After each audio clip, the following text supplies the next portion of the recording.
There are 12 months in a year.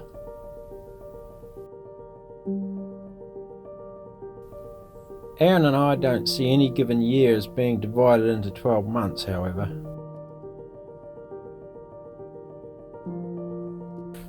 We tend to split it up into significant hunting and fishing seasons.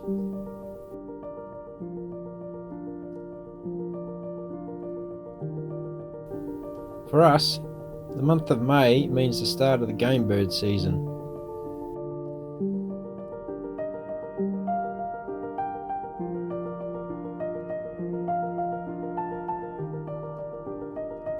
As well as a week-long trip chasing tahr with bow and arrow amongst the scrub and bluffs of southwestland. As winter kicks in, things tend to slow down a tad, but usually fit in a few small trips poking about side creeks on the west coast looking for chamois.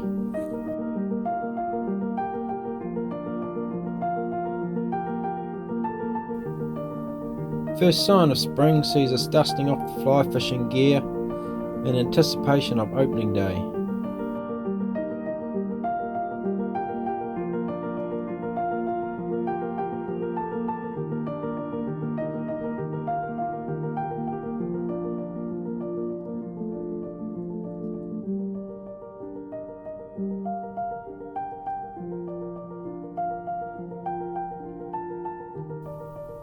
And the thought of tasty, fat spring venison just around the corner enters our thoughts.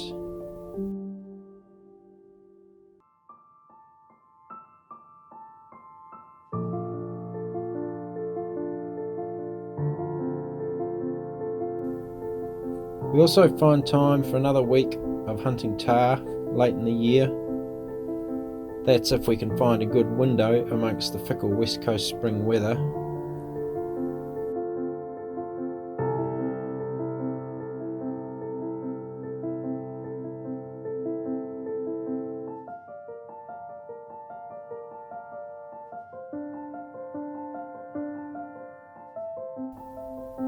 Of course, the hot summer months are ideal for the odd free-dive spearfishing mission.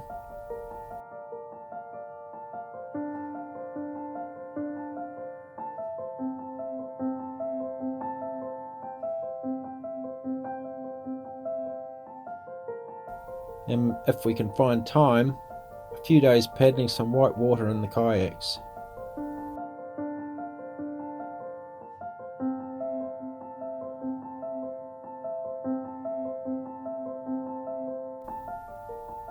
And then, autumn calls. You all know what it's like. The willow trees start to turn yellow.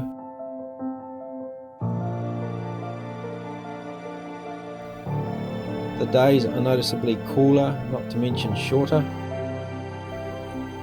The sun sits lower in the sky.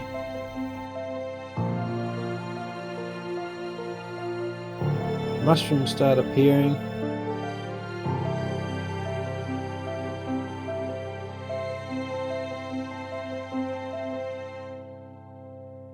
The air feels crisper, and morning dews become quite regular.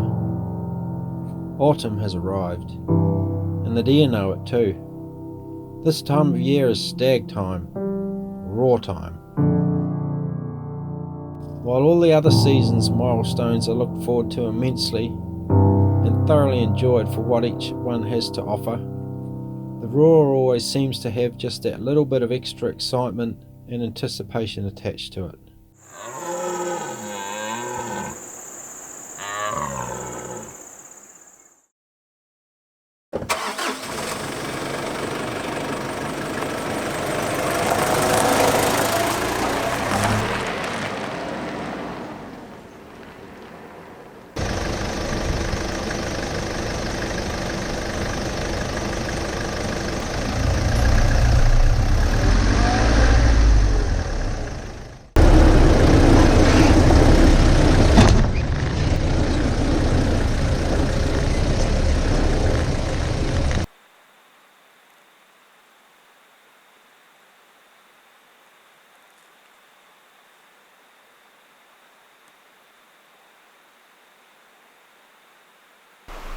Yo yo, good morning everyone.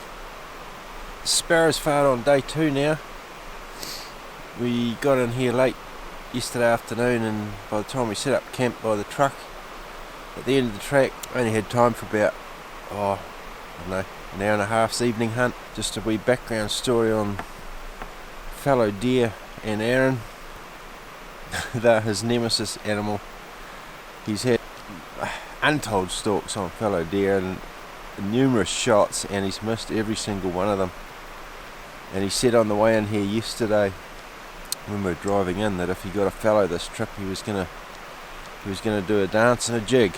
That should be good. Looking forward to that. We'll catch you later.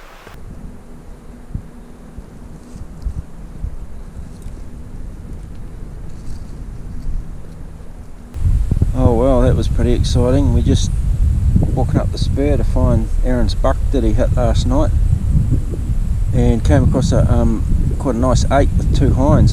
He was roaring his head off. It was exciting. We're only 50 metres from him, and we were following up the spur, but we just couldn't get close enough. You know, every time we moved, when they went out of sight, they'd get another 50 metres ahead.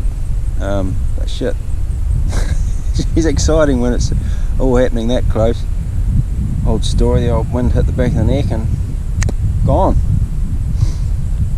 So we're just going to have a bit of a break and commence the search for Aaron's buck. Did the old bloodhound do his thing? Yeah. What just happened, Aaron? Looks like I have to dance a jig.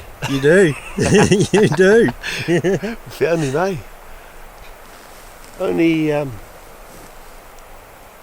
probably as the crow flies, probably only stone dead 60 metres from where I hit him last night.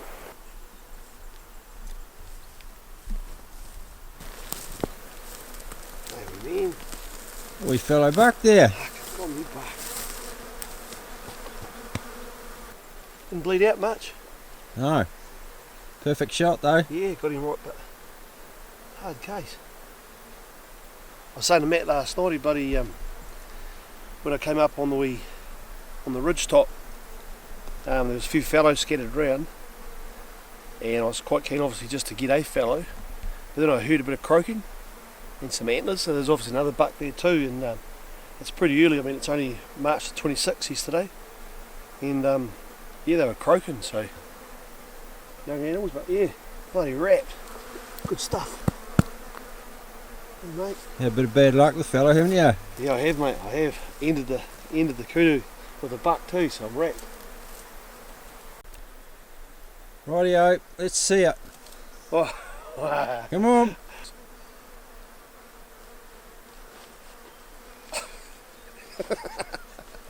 That's the ticket. Jig. Happy with that? Oh, I'm stoked, mate. Yeah, absolutely. Lovely little buck. He'll be nice. Should be good eating too. He's fat. Pre-rut. Yep, no, he'd be good. Awesome.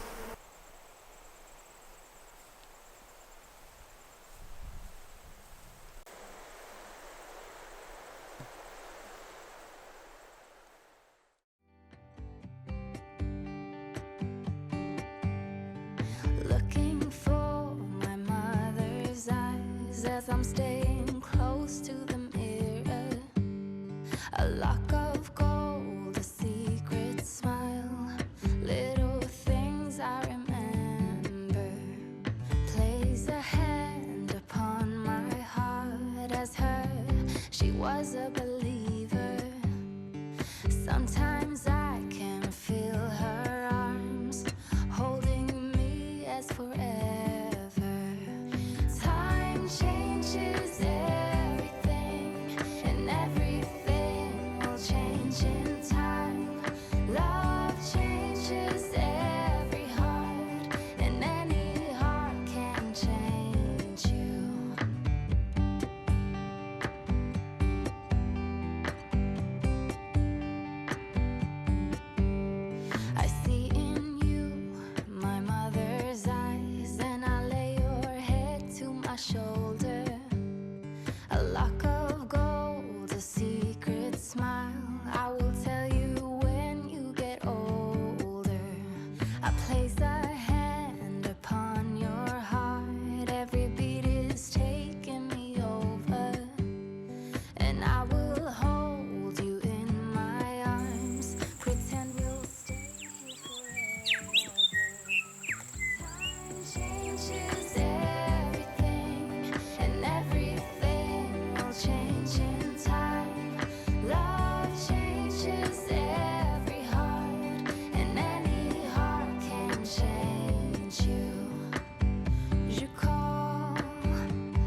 Righty ho.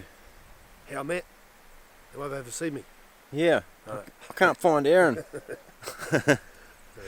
Just off on our evening hunt. Wind's going all wrong for us, but we have to do a big detour to get the wind right for where we want to go. So here we go.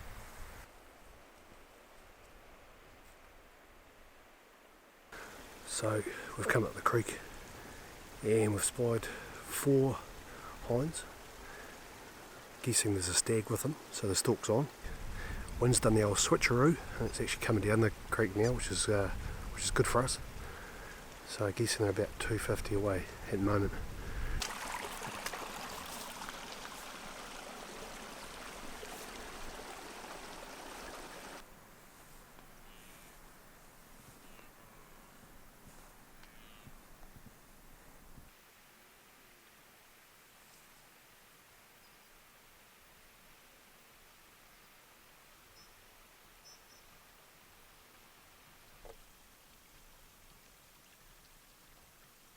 So what happened, Matt? Wind us up. Your big feet? Did your big feet have anything to do with it? Nah, I'm quiet as a mouse. Nah, bloody wind.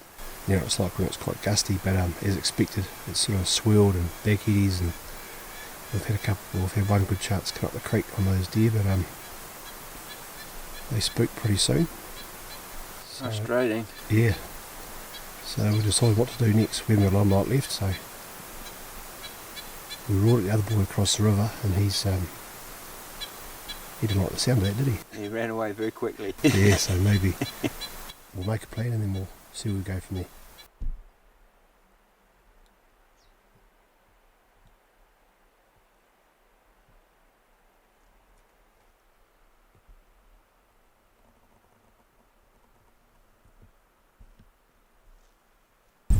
How'd you go, Matt? Oh, at least we had the wind right this time. Yeah.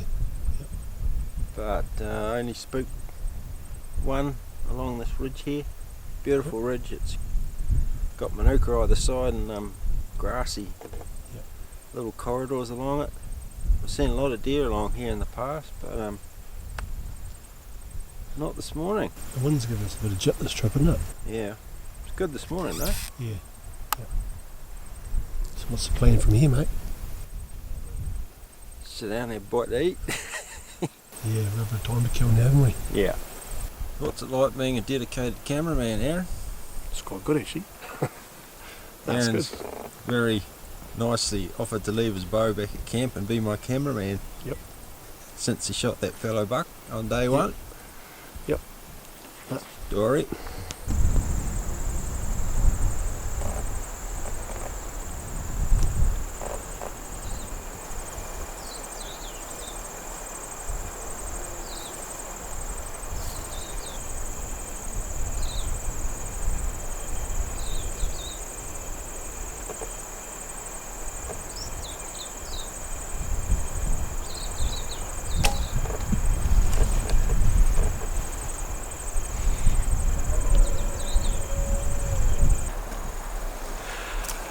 That was cool.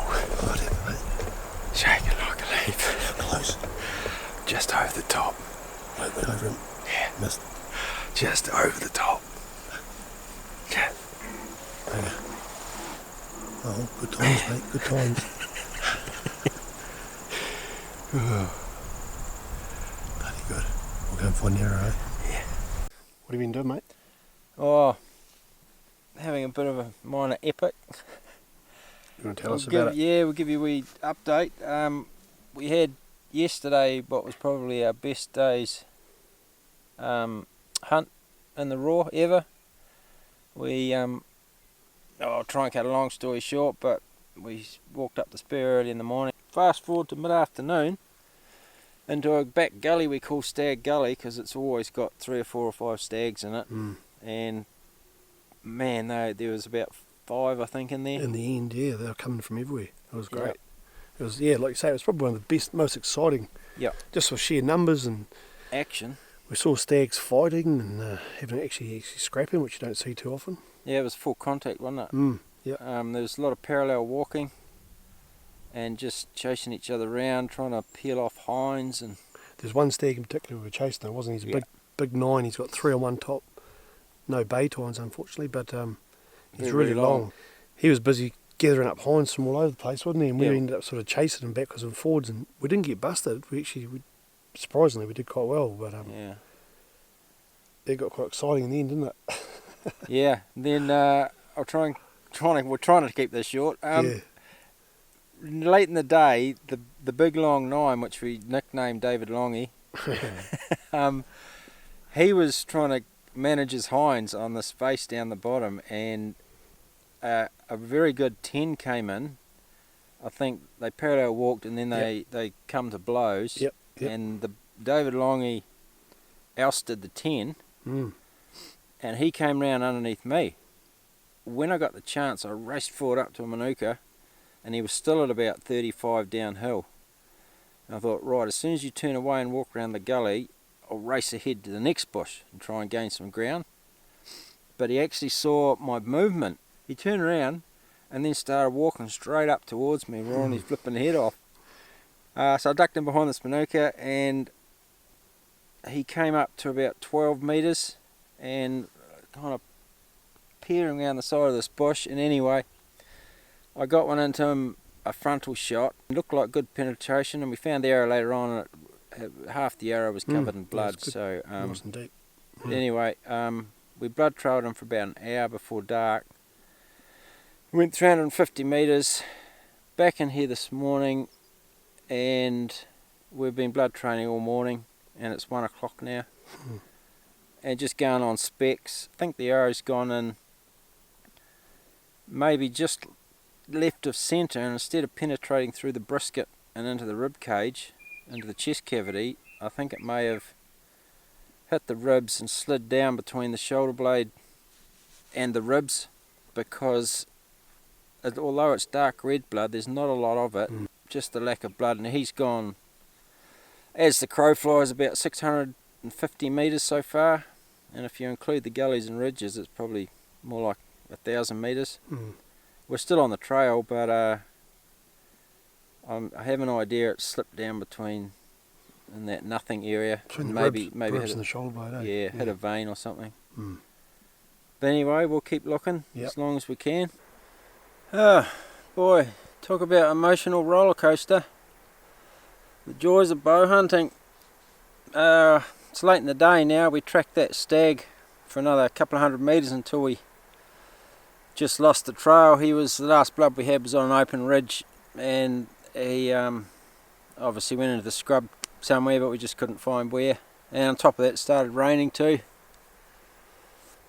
Man, she's hard on the old emotions, bow hunting. You put in a good stalk, you put in what you think's a good shot, and you're just riding a massive high. And then the epic blood trail ensues, and no result at the end of it. Just a great big emotional dump. But anyway, that's life, I guess.